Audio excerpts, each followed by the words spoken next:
Here's my thoughts on She-Hulk episode 2, and I really enjoyed this episode. I like how the 2008 Hulk movie, which I've said many times, feels for the most part pretty inconsequential.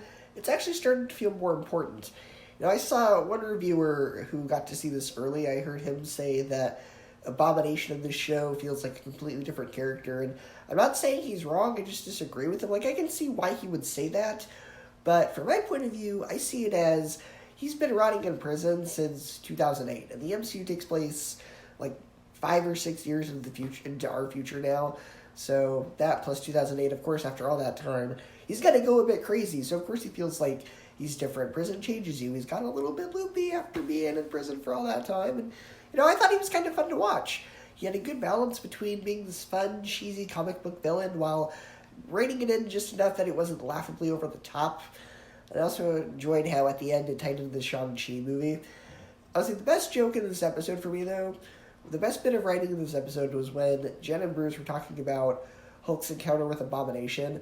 And Hulk says, "Yeah, but that was a long time ago. I put it behind me. I was a completely different person back then." Which, of course, is a bit of meta humor about how in that movie he was played by a different actor. Also, Hulk's in space now. What could they be setting up? That's interesting. Also, was that the spaceship that attacked him in the first episode? Or does it just look similar? I don't know.